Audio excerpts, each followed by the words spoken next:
Holidays. లక్కీకి exams అయిపోయాయి కదా, ఇంకా ఒకసారి ఫ్యామిలీ ట్రిప్ వేద్దామని చెప్పి గోకర్ణ వరకు అయితే వెళ్తున్నాము. కుదిరితే ఉడిపి ఇంకా మురుడేశ్వర్ కూడా చూసి వస్తామని అయితే బయలుదేరాము. చూడాలి ఎక్కడెక్కడ వరకు వెళ్తాము. ఇంకా ఇప్పుడైతే శంషాబాద్ దాటి సిటీ అవుట్స్కట్స్ అయితే వచ్చేసాము. జడ్చర్ల దగ్గరలో ఉన్నాము. ఇప్పుడు టైం వచ్చేసి 10 అవుతుంది. చూడాలి తెల్లారే సరిపోయినా మనం కర్ణాటక వరకు వెళ్తామో లేదో. ఫస్ట్ టైం ఇంకా మా ఫ్రెండ్ వాళ్ళు కూడా వస్తున్నారు వేరే కార్లో. అందరం కలిసి అయితే వెళ్తున్నాము. చాలా లాంగ్ ట్రిప్ కదా, ఇంత లాంగ్ ట్రిప్ కార్లో వెళ్ళడం ఫస్ట్ టైం. చూడాలి. తిరుపతి వరకు అయితే ఓకే వెళ్ళాం, కానీ అంటే గోవా కూడా వెళ్ళాము. కాకపోతే అప్పుడు బస్సులో వెళ్ళాము అనమాట. ఇప్పుడు సొంతగా కార్లో వెళ్దామని అనుకున్నాము. అప్పుడు బస్సులో వెళ్ళినప్పుడు కొంచెం ఇబ్బంది అయింది. అందుకని ఈసారి కార్లో వెళ్దాము, సొంతగా అట్లయితే బాగుంటుంది ట్రిప్ అనేసి. వాడికి కూడా హాలిడేస్ ఇచ్చారు కదా, అట్లయితే వెళ్దామని అనుకున్నాము. చూడాలి ఈ ట్రిప్ ఎలా జరుగుతుందో చూద్దాము. గోకర్ణ, గోవా, ఉడిపి ఈ ట్రిప్లో అయితే ఇలా అనుకున్నాము. గోవా చూసేసాం కాబట్టి ఇక అన్ని బీచ్లే కదా అని పెద్దగా గోవా వెళ్ళాలని అనుకోవట్లేదు. చూడాలి ఒకవేళ మా ఫ్రెండ్స్ వాళ్ళు కూడా ఏమంటారో, వాళ్ళు ఒకవేళ గోవా వెళ్ళాలి అనుకుంటే వెళ్తామేమో.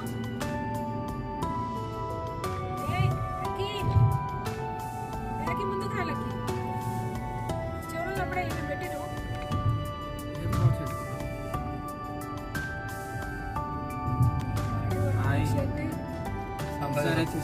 SRH గెలవాలా?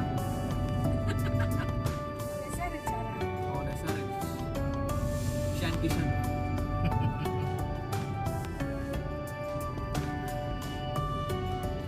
ఇప్పుడు ఉత్కట్లో అంటే కొంచెం ఇప్పుడు ట్రాఫిక్ కొద్దిగా తగ్గింది. ఎప్పుడు బయలుదేరంగానే ఆ నుంచి సుచిత్ర నుంచి ఇక్కడికి వచ్చేసరికి ఎంత టైం పట్టింది. ఇద్దరు మా ఫ్రెండ్ వాళ్ళని తీసుకొని వాళ్ళతో పాటు ఇక్కడ వచ్చేసరికి ఎంత టైం అయింది. కానీ కొంచెం ముందు బయలుదేరంటే బాగుండేది. చూద్దాము.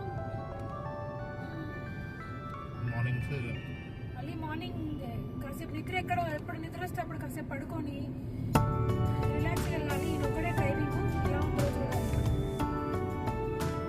ఇప్పటివరకైతే బాగానే ఉంది. చెప్పాను రాయచూరు దాటిన తర్వాత ఎర్లీ మార్నింగ్ ఇది.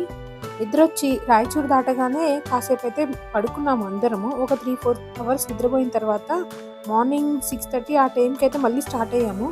దూరంగా కనిపిస్తున్నాయి కదా కొండలు, చూడడానికి కూడా చాలా అందంగా ఉన్నాయి కదా.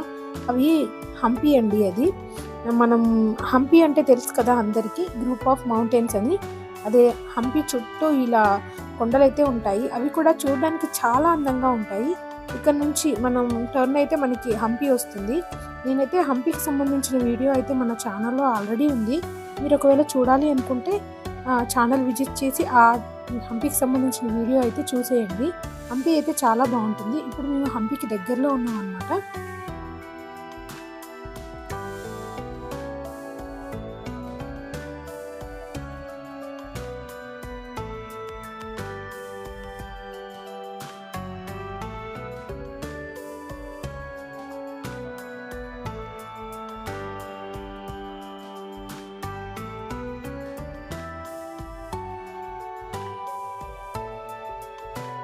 హంపి తర్వాత హుబ్లీ, అక్కడి నుంచి మేము గోకర్ణ అయితే వెళ్ళాము. గోకర్ణ వెళ్ళడానికి మాకు ఆఫ్టర్నూన్ అయితే అయ్యింది. మధ్యలో పడుకున్నాం కాబట్టి రోడ్లు కూడా అక్కడక్కడ కాస్త బాగాలేవు.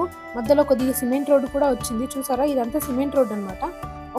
ఒక దగ్గర 1 వేనే ఉంది, ఒక దగ్గర రోడ్డు పెద్దగానే ఉంది, కాకపోతే సిమెంట్ రోడ్డు ఉంది. అలా ఈ రోడ్డు అయితే ఇలా ఉందండి. ఓకే, బాగానే ఉంది, అంతా నాట్ బ్యాడ్ అనమాట, బాగానే ఉంది రోడ్డు. మీరు ఒకవేళ రోడ్ ట్రిప్ చేయాలనుకుంటే కూడా మీరు రాయచూరు, హంపి ఇలా వెళ్ళొచ్చు. హుబ్లీ మీదుగా మనకి గోకర్ణకి.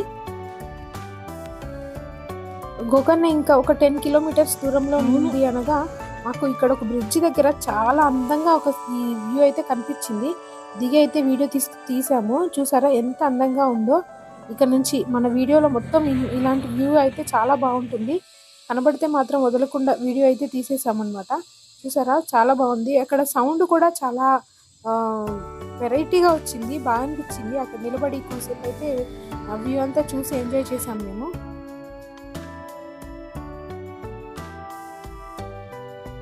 ఇక గోకర్ణకి దగ్గరికి వచ్చేసాము. మనము టర్న్ అయ్యి లోపలికి వచ్చేసాము. ఇక గోకర్ణ ఊర్లోకి వెళ్తున్నాము ఇప్పుడు.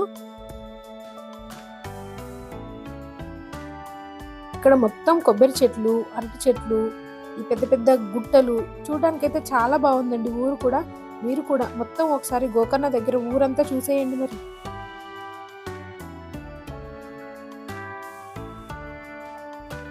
మేము ఏం చేసామంటే ఆన్లైన్లో రూమ్స్ అవి బుక్ చేసుకోకుండా అక్కడికి గోకర్ణ వెళ్ళిన తర్వాతనే రూమ్ చూద్దాం అనేసి ఆన్లైన్లో అయితే రూమ్స్ ఏమీ బుక్ చేసుకోలేదు.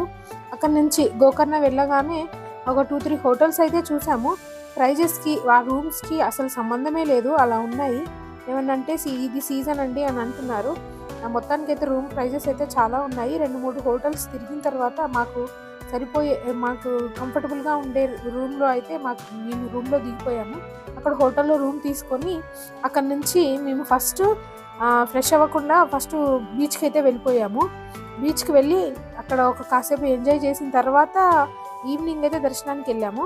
ఇక్కడ నుంచి మీరైతే గోకర్ణ లోపల విలేజ్ అయితే చూడొచ్చు.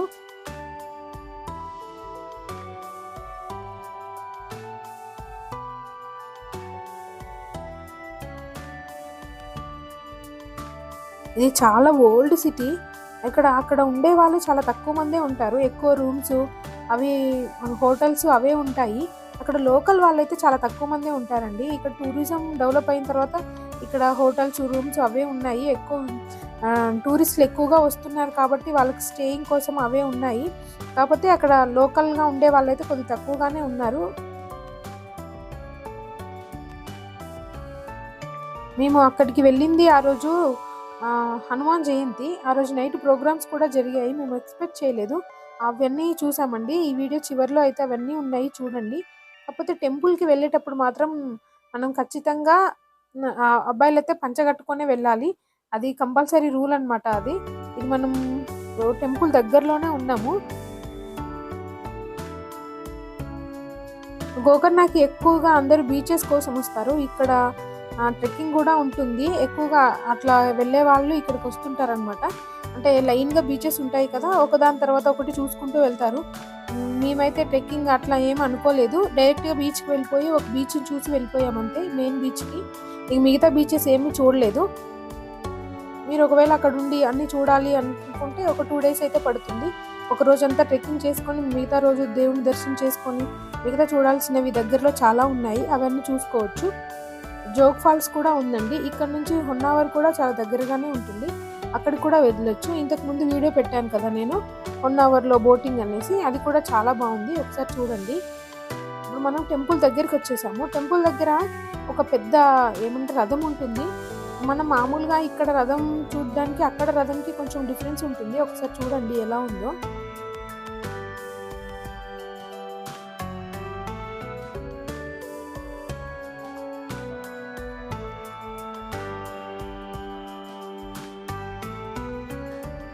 ఒక రకంగా ఇక్కడ గోవాలో దొరికేవన్నీ కూడా ఇక్కడ మనకి గోకర్ణలో దొరుకుతాయి. గోవాకి గోకర్ణకి పెద్ద డిఫరెన్స్ ఏమీ అనిపించలేదు నాకు. ఇక్కడ కూడా అవే సేమ్ డ్రెస్సులు, సేమ్ అలానే టాటూ షాపులు ఉన్నాయి. ఇంకా గోవాలో దొరికే డ్రెస్సెస్ కూడా ఉన్నాయన్నమాట. నాకు పెద్ద తేడా ఏమి అనిపించలేదు అక్కడికి ఇక్కడికి. కాకపోతే ఇక్కడ టెంపుల్ ఉంది కాబట్టి నేను ఎక్స్పెక్ట్ పెద్దగా ఉంటుంది అనుకున్నాను. నాకు తెలియదు అక్కడికి వెళ్ళేంత వరకు టెంపుల్ ఎలా ఉంటుందో. చాలా ఓల్డ్ టెంపుల్ చిన్నగానే ఉంటుంది. కానీ మనందరికీ తెలుసు కదా, రావణాసురుడు ఆత్మలింగాన్ని తీసుకువెళ్తున్నప్పుడు సముద్రం దగ్గర సంధ్యావందనం చేసుకోవడం కోసం అనేసి ఒక బ్రాహ్మణ బాలుడి చేతిలో ఆత్మలింగాన్ని ఉంచి సంధ్యావందనానికి వెళ్తాడు కదా. అప్పుడు ఆ బ్రాహ్మణ బాలుడు ఆత్మలింగాన్ని కింద పెడితే అది పెద్దగా అయిపోయి పైకి లేపలేనంత వెయిట్ ఉంటుంది కదా. అదే అన్నమాట ఇక్కడ స్థల పురాణం. మనందరికీ తెలిసిన స్టోరీనే. కాకపోతే అదే ఇక్కడ జరిగింది అని నమ్ముతారు అక్కడ అందరూ.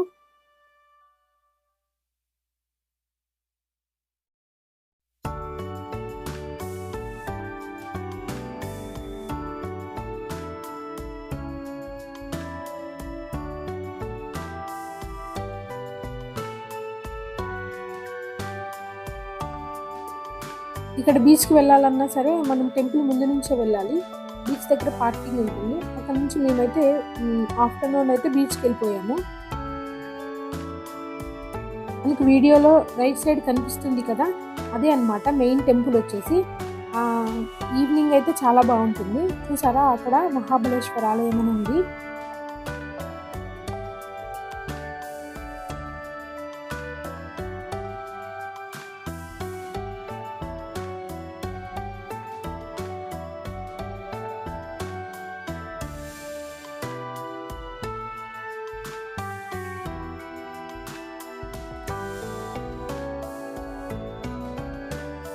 ఇంకా ఆఫ్టర్నూన్ అంతా బీచ్లో టైం స్పెండ్ చేసి రూమ్కి వెళ్ళి ఫ్రెష్ అయ్యి ఈవినింగ్ అయితే దేవునికి దర్శనానికి అయితే వెళ్ళాము. చూసారు కదా అక్కడ మనకి పోస్టర్ ఎలా ఉందో. ఇక్కడ స్థల పురాణం ఇదే అని చెప్పాను కదా, ఇది టెంపుల్ లోపల అనమాట. చెప్పాను ఆ టెంపుల్ చాలా ఓల్డ్ టెంపుల్ అని.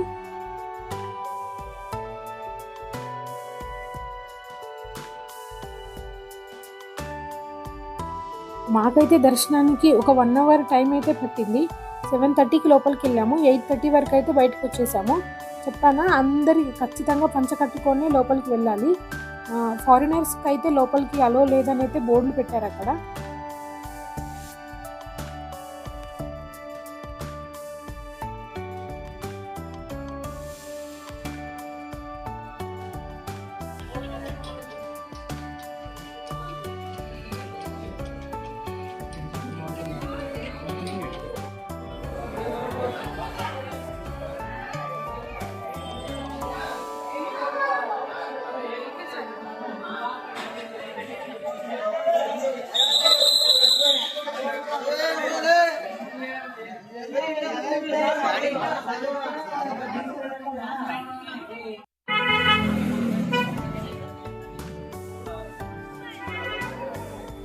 మేము దర్శనం అంతా అయిపోయి బయటకు వచ్చేసరికి చాలా మా వెహికల్స్ అయితే మొత్తం సెటప్తో బయటకు వచ్చేసాయి. అవి ఏంటో అని అనుకున్నాము. మేము వెళ్ళి డిన్నర్ చేసుకొని మళ్ళీ టెంపుల్ దగ్గరికి వచ్చేసరికి ఇక్కడ ప్రోగ్రామ్స్ అయితే జరుగుతున్నాయి. ఒక్కొక్క వెహికల్లో ఒక్కొక్కలాగా సెట్ చేశారనమాట.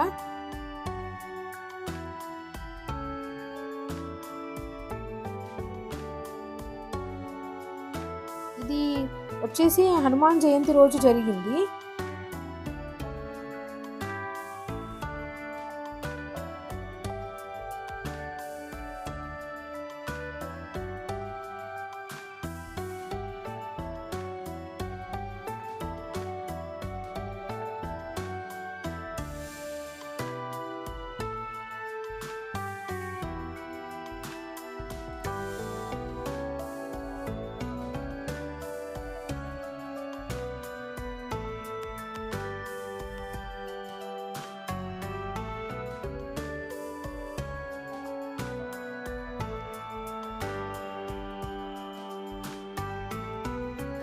ಮಾತನಾಡಿದ ಗೋಕರ್ಣ ಪಾರ್ಕಿಂಗ್ ಮೆಟ್ರೋ ಯೋಜನೆ ತಂದಿ ಒಳ್ಳೆ